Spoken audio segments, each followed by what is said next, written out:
we get you the updates as to its day 2 of the Prime Minister's visit to Italy. And earlier, he had gone across to Vatican, where he met Pope Francis, and the meeting that lasted for over an hour, and those multiple pictures there that have been shared by the government. And the meeting that was earlier said that will be taking place for around 20 to 30 minutes, and no agenda really that had been said, because it is keeping with the discussion there as the two leaders were meeting on the sidelines of the G20 summit. But this is a meeting that many of those issues that is being said in terms of general global perspectives and issues that could be important for everyone that have been taken up between the Indian Prime Minister and Pope Francis. And also what is being said, that an formal invitation that has also been extended by the Prime Minister to Pope Francis to visit India. Let me straight away go across now to Abhishek Kapoor, Senior Executive Editor. Abhishek, the highlights there, because we are looking at those pictures. There are at least 4 of those pictures that have also been posted by the Prime Minister himself. It shows the kind of warmth, and that's the reason why we believe that this meeting that had gone on for so long. Well, yes, and going by the information that is coming in, it was a very warm exchange of not just greetings, but of ideas and opinion, and even action agenda as to what the work is doing, what has been done, what needs to be done. A lot of coming together of mind. That's why I think Prime Minister has invited Pope Francis to be in India, and Prime Minister has invited Pope Francis to be in India, Amita, and there are certain subject issues which are generally close to the heart of Catholic Church, and poverty alleviation or reduction, removal being one of them. So I think the two leaders discussed that. Apart from that, the issue of climate change. Remember, Pope Francis is known as or has the image of a very modernist and modernizing Pope, and he gets involved with the issues of the day. He has been carrying out a certain cleanliness drive, so to say, within the church as well. And he's known as People's Pope for his direct connect with the masses in the Christendom, the Catholic Church. India happens to be the second largest Catholic population holding nation apart from Philippines in Asia, and that is something which is important.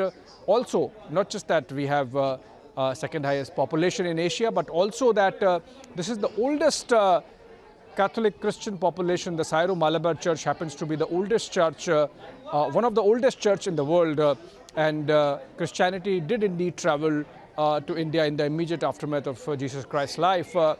In fact, there are records of letters by Paul the Saul about Christianity having traveled to India. So in that sense, there is a deep historical and ancient connect with Rome, and Prime Minister meeting there, discussing with Pope Francis issues of the day, really underscored that openness of the New Delhi establishment. Incidentally, when Prime Minister invited Pope Francis to visit India, and if that visit materializes anytime soon, it would be second BJP government under which a Pope would be traveling. The last was 22 years back, when Pope John Paul II had traveled to India when Atal Bihari Vajpayee led NDA government was in power. So in that sense, a very important meeting there taking place, and the warmth can be seen in the pictures with the customary Modi hug also being part of it. Apart from, of course, if you can make out from these pictures, they seem to be having some very friendly conversation about something as can be seen from the pictures. So poverty alleviation, climate change, issues of the day, whether there are some concerns of the Catholic Christian community in Kerala, about which some of the bishops have been very vocal of late, whether the Prime Minister mentioned those. That would be interesting to watch out for. But then I think Prime Minister taking time out, and remember the initial meeting was slotted for about 25-30 minutes. It went on for an hour, which really shows that they did have a very engaging conversation on whatever topics the two decided to talk on, Amita. Right. Abhishek, thanks very much for those detailed updates. So those pictures that have been shared by the government and also by the Prime Minister himself, where he has extended a formal invitation to Pope Francis. And those are the visuals rather now, Abhishek, because earlier we were sharing those pictures that were shared. These are the visuals now that are being shared from inside the private library there, which is being said that this meeting that went on for over an hour now, two leaders can be seen face to face, and rather Pope Francis can also be seen with that handshake there that has been extended, and showing him around. And we're looking at also how the External Affairs Minister and the NSA had also accompanied Prime Minister, and some gifts are also being Your most favorite subject, climate. What type of initiative I have taken in my country? I have given a detailed account. Questo per lei, questo è un medaglio fatto qui in Vaticano. Vatican specially बनाया गया है आपके लिए. Wow. Si dice l'abbondanza, il grano, l'uva, Wow. tutto, e si dice il deserto, traduci tu, il deserto diventerà un giardino. अंगूर है, उससे भर जाएगा. Wow. Peace. I have seen for you today. Oh. That's it. Laudato Si, fratelli tutti, querida Amazzonia, dove studio il problema del clima in Amazzonia. So kind of. Let's go.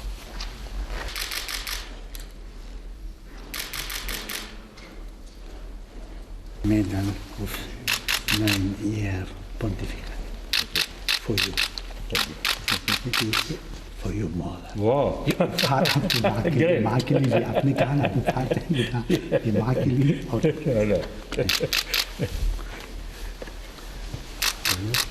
Thank you very much. Pray for me. Thank you. Pray for me. Pray for me. I'll always remember. I'll be happy to receive you. Thank you. Yeah. It's a great honor.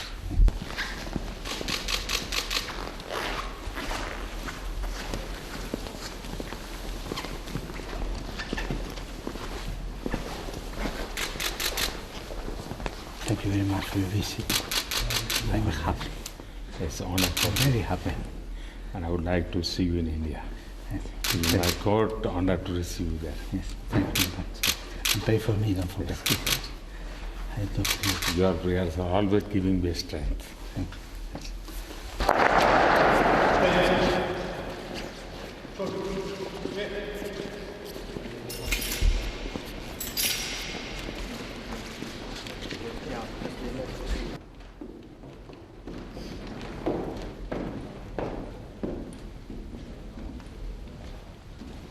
Good morning, Prime Minister, and welcome.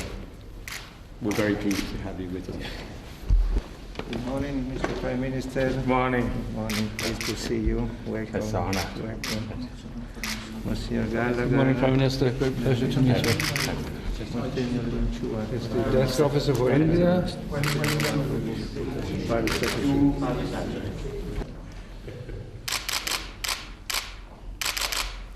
Thank you.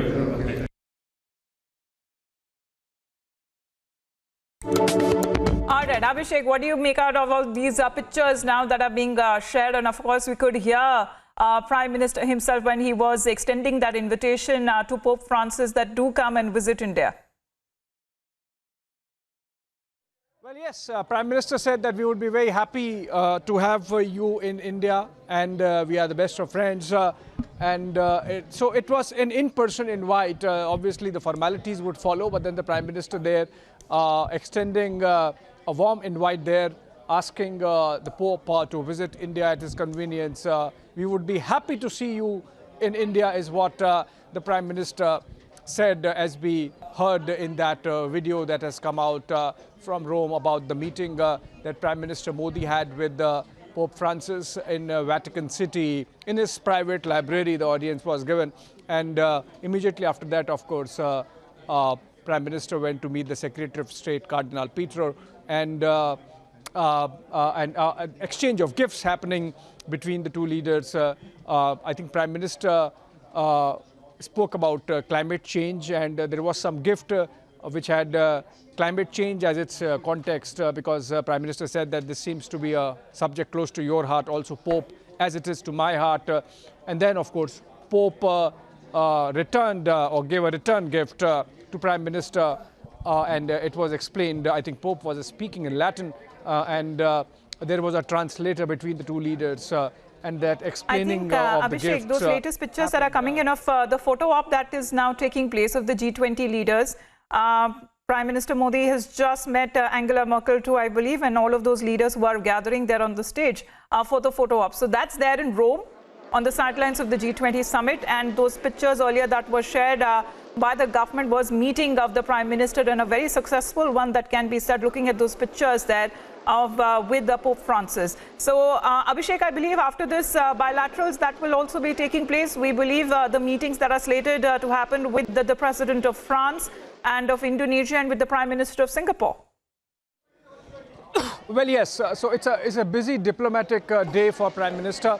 Remember, this photo op is called Family Session in these kind of multilateral summits, and this is going to be a longest session for about an hour and a half, where all the leaders come together, engage informally, talk about what they bring on the table, what they should be discussing. This is more like an informal coming together, greeting each other, exchanging notes, reading each other's mind, getting comfortable about the summit. And after the photo session, there is the first most important session or discussion of the G20 summit, Amita, and that is about global economy and global health. Prime Minister is going to make an intervention. Prime Minister is leading a very high-powered delegation, which includes Finance Minister Nirmala Sitharaman, Commerce Minister Piyush Goyal, External Affairs Minister S. Jaishankar, and of course, National Security Advisor Ajit Doval. This is essentially an economic grouping between themselves. These 20 nations have about 80% of the global GDP, and 60% of the world population, 75% of the global trade. So the volumes are huge, and the influence because of that is huge. It's a little surprising that after 2 years of pandemic, this is the first in-person meeting, and the president of China, Xi Jinping, is not coming in, has not traveled to Rome. He would be appearing via video call. So that's a bit of an interesting aspect of this summit, or whether there was some concern in China that if President Xi Jinping travels, he might be cornered on China's role insofar as the origins of the coronavirus is concerned. So I think apart from that, the pandemic fallout, India's role in it, how we have taken care of our population, and how we have vaccinated a great mass of humanity, 100 crore plus vaccines, and how that, according to Prime Minister, is something which amounts to a great global good, in the sense that had we not really vaccinated at the pace that we have, then there would have been serious concerns about the spread or continuity of the pandemic. Now I believe the leaders are done with the formal photo op and are now walking in, engaging informally. And that is how the structure is, after which they would be traveling or moving for Abhishek, the what could it mean? I mean, are these like doctors and paramedics and healthcare workers there? Because it could only mean when we talk about the pandemic, as you were just mentioning there, and the role, especially these major countries that have been playing, especially when it comes to the vaccination drive there. and the promises that have also been made by India also when it comes to exporting those vaccines. So does it mean that these are all the healthcare workers, I believe, when the photo op is also happening with them too? Well, we'll have to find out exactly who these doctors are. But Amita, apart from the 20 heads of states or governments, the G20 in this summit has invited other organizations like the WHO, like the European Union, and some other UN bodies to be available for exchange of ideas on how to take care of the post-COVID world, how to continue with the COVID, how to continue the economic recovery, and how to make it sustainable. So in that sense, it's important that all these people are there. It's not just about G20, it's G20 plus actually this time. So there are some observer nations, there are some non-member nations, but they are important because you have to make sure that, COVID has not just affected G20, it has affected the entire world, entire humanity. And in that context, all the deliberations and discussions that take place now have to happen keeping that factor in mind, that whatever decision you take is going to impact or should impact everyone in the world. And that's why it's not just G20, it's G20 plus, and that's why you could have seen some of those representatives of the other organizations like the WHO and the UN.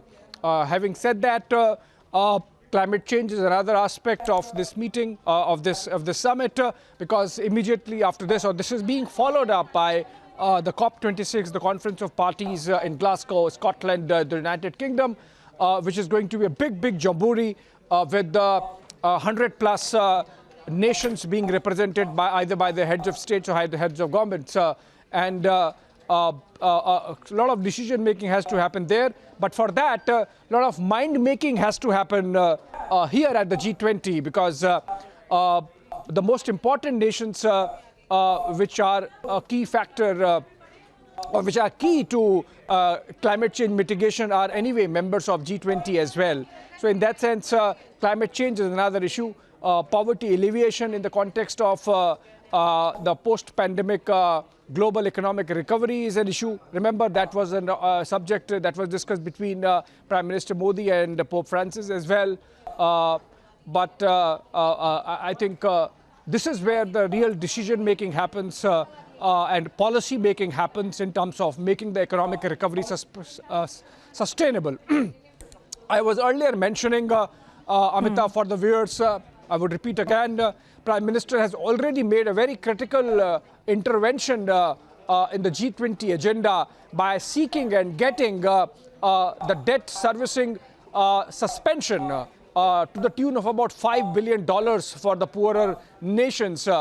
That's something which really shows that the Prime Minister is leading from the front in terms of tackling the COVID pandemic, not just within India, but globally as well. As I said, the pace at which the Modi government has really rolled out the vaccination program in itself is not just a model of coming together of scientific achievement and governance, but also in some ways an example of how you can leverage governance to make sure that the after effects of the pandemic are attenuated. So in that sense, very important meeting lined up. I think from here on, the session which is on global economy and global health it would be important, and Prime Minister's intervention there even more so.